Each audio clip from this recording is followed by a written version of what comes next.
Halo, Assalamualaikum warahmatullahi wabarakatuh. Perkenalkan, nama saya Alida Syifa Wididari dari D3 Usaha Wisata dengan NIM 231031011211. Di sini saya ingin menjelaskan tentang kebijakan pengembangan yang ada di Taman Nasional Bunaken. Taman Nasional Bunaken atau TNB merupakan kawasan konservasi laut, ekowisata, dan destinasi unggulan di Manado, Sulawesi Utara. Keunikan sumber daya alam hayati dan ekosistemnya menjadikan TNB memiliki potensi besar dalam pengembangannya di pariwisata. TNB menawarkan keindahan bawah lautnya sehingga destinasi ini terkenal sebagai salah satu lokasi penyelaman terbaik di dunia yang menawarkan pemandangan terumbu karang vertikal dan spesies laut unik seperti ikan pelagis, penyu, dan biota mikro.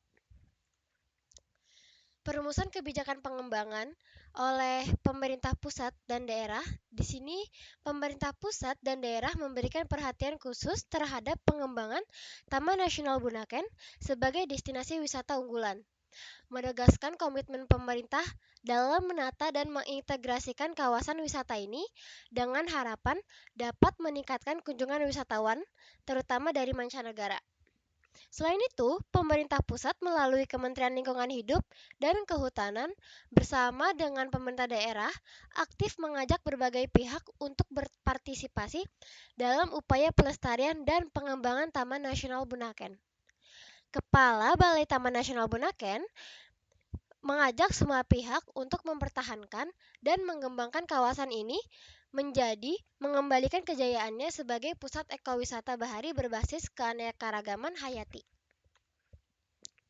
Selanjutnya oleh pelaku swasta dan pelaku usaha. Pengelola Taman Nasional Bunaken yang terdiri dari Balai Taman Nasional dan lembaga terkait lainnya bertanggung jawab atas pengelolaan dan konservasi kawasan.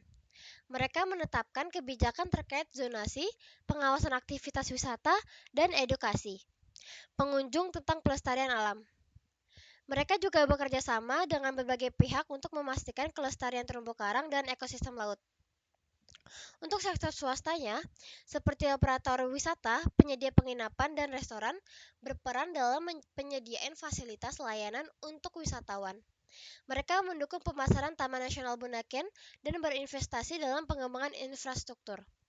Selain itu, sektor swasta terlibat dalam pengelolaan program ekowisata dan konservasi. Peran masyarakat lokalnya di sini berperan dalam menyediakan layanan wisata seperti pemandu, snorkeling atau diving, homestay, dan jasa transportasi.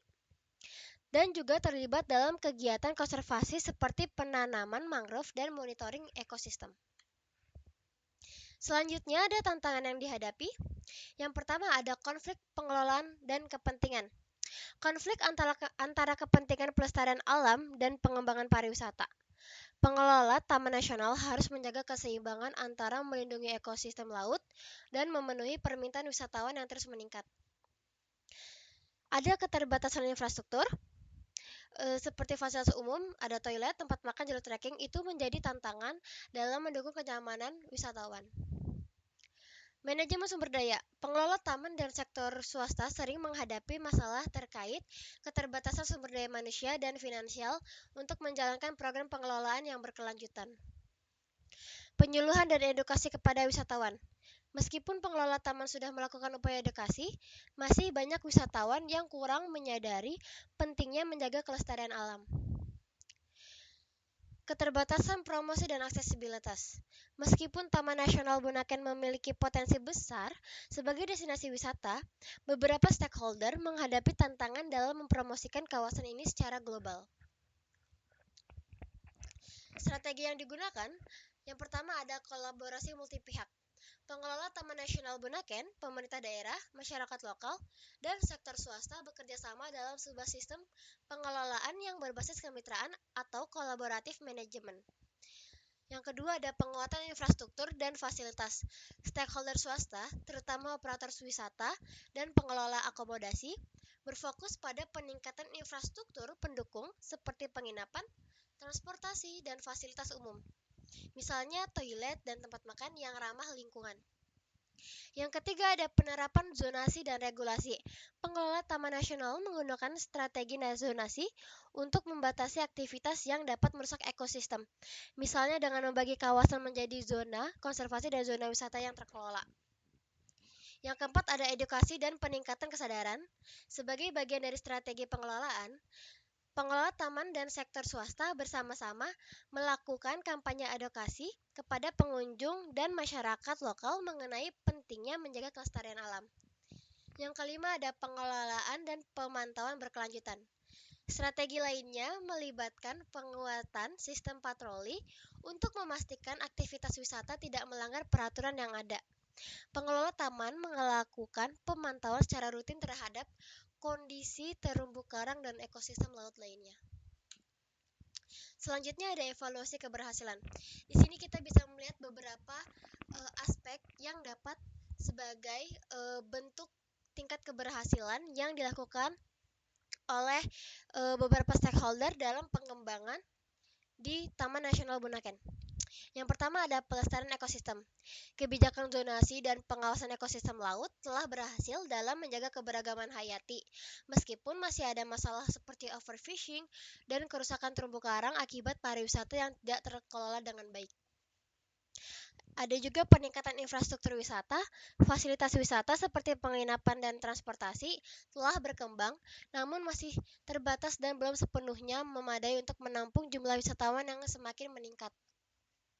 Selanjutnya ada pemberdayaan masyarakat lokal. Masyarakat lokal semakin terlibat dalam kegiatan ekowisata dan pelestarian alam. Namun, tantangan muncul dalam mengurangi ketergantungan ekonomi mereka pada peristiwa yang merusak lingkungan. Terakhir ada koordinasi antar stakeholder. Kolaborasi antara pemerintah, swasta, dan masyarakat menunjukkan kemajuan, namun masih terdapat hambatan dalam hal keselarasan kepentingan. Di sini ada rekomendasi atau perbaikan untuk masa yang akan datang. Yang pertama ada peningkatan infrastruktur wisata, yang kedua ada pendidikan dan kesadaran lingkungan, yang ketiga ada pemberdayaan masyarakat lokal, yang keempat ada pengawasan dan pemantauan ekosistem yang lebih ketat, yang kelima ada peningkatan koordinasi antar stakeholder. Oke teman-teman, segitu yang saya dapat tentang penelitian kebijakan pengembangan yang ada di Taman Nasional Bunaken. Terima kasih.